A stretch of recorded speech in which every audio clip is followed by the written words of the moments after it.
Ravinder Sachdeva sir, foreign expert भी हमारे साथ जुड़ चुके हैं। रविंदर सर, जिन मिसाइलों का जिक्र किया जा रहा है उनका जखीरा कितना अमेरिका के पास मौजूद है? जो वॉर मशीन अमेरिका को कहा जाता है, उसको कितना डेंट इस वॉर ने दिया है?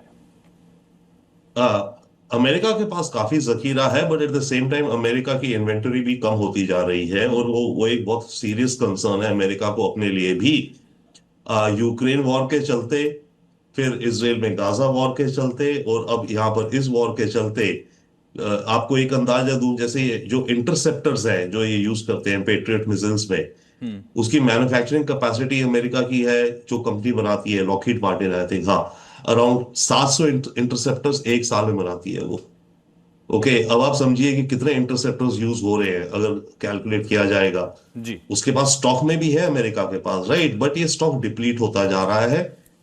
But at the same time America ने अपनी इंडस्ट्रियल प्रोडक्शन को बहुत तेजी से रैंप अप कर रहे हैं। इन्होंने इनफैक्ट अब ये भी कहा है अपनी डिफेंस इंडस्ट्री को अमेरिका के अंदर, कि जैसे होता है ना, शेयर होल्डर को डिविडेंड दिया जाता है साल के एंड में, कि अब आप शेयर होल्डर्स को डिविडेंड कम करो देना, वो पैसा आप बल्कि दोबारा इन्वेस्ट करो, अपनी फैक्ट्री लाइंस और बढ़ाओ।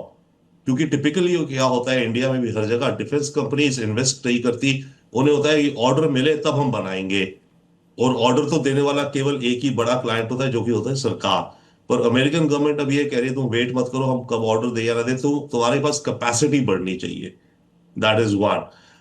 दूसरा, ये जो कंपनीज हैं डिफेंस कंपनीज, ये लोग शेयर्स का बायबैक भी कर लेते हैं, राइट, अपने स्टॉक को बढ़ाने के लिए।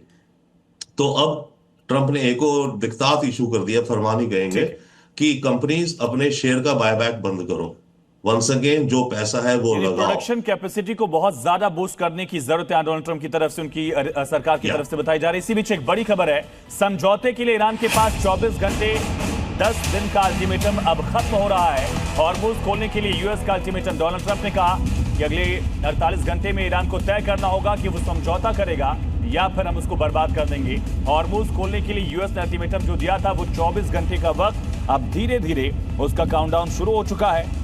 और ये समझिए किस तरह से हॉर्मुज को खोलने के लिए डोनाल्ड ट्रंप ने आखिरी अल्टीमेटम दे दिया है। तो ईरान को समझौते के लिए 10 दिन का वक्त दिया गया था, वो 10 दिन अब खत्म हो रहा है। क्या ईरान समझौता करेगा? क्या ईरान बातचीत करेगा? क्योंकि अब तक ईरान तमाम ऑफर्स को खारिज कर रहा है, तमाम प्रस्ताव को अस्वीकार कर चुका है। स्ट्रेट ऑफ हॉर्मुज खोलने के लिए समय दिया गया था, 10 दिन का अल्टीमेटम डोनाल्ड ट्रंप की तरफ से दिया गया था, जो अल्टीमेटम का वक्त मियाद खत्म हो रहा है। ईरान के पास अब केवल 24 घंटे बचे हैं। ईरान पर सबसे बड़ी कयामत टूटने वाली है, यह कहा जा रहा है, क्योंकि वो टाइम पीरियड अब पूरी तरह से खत्म होने की तरफ है। इस बीच कई प्रयास किए गए, पाकिस्तान की तरफ से भी बीच बिचाव का प्रयास किया गया, लेकिन ईरान ने साफ कर दिया कि वो किसी से बातचीत नहीं करेगा। श्याम सर, क्या समझौते की उम्मीद अभी दिख रही है क्या? देखिए, एक वर्ड यूज करता हूं मैं, ल्यूरिंग एंड लर्किंग। ल्यूर कर रहा है उसको लगातार, सैक्रिफाइशियल गोट के रूप में ईरान को इस्तेमाल कर दिया अमेरिका ने, हॉर्मुज बंद करवा के, क्योंकि उसने हॉर्मुज बंद करके पूरे वर्ल्ड का ध्यान आकर्षित किया कि मैं यहां का बॉस हूं और पैसा भी वसूलूंगा। और ये बात एक्चुअली अमेरिका ने उससे करवाई है, ताकि ये सबको इफेक्ट पड़े। थोड़ा थोड़ा जाने भी दे रहा है और थोड़ा थोड़ा उसको कहते हैं ना, ब्लीड कर रहा है धीरे धीरे।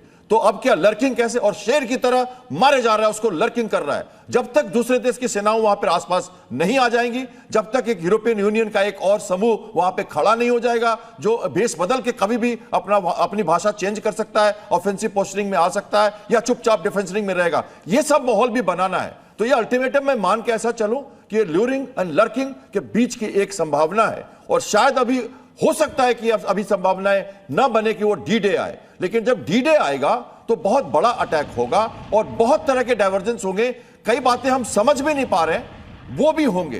तो आप समझिए कि जब ये होगा तो बड़ा होगा, और कई देश इसमें इन्वॉल्व होंगे डायरेक्टली और इनडायरेक्टली। और अभी जो पोजीशन ऑफ फोर्सेज हैं आप देखो तो नहीं बने हैं। प्री पोजिशनिंग ऑफ फोर्सेज जो थी उन्होंने रीमैन्यूवर करके हटाया था, और उनको वापस भी लाना है, तो वो आ रहे हैं। तो ये अल्टीमेटम तो जरूरी, पर एक साइकोलॉजिकल प्रेशर भी।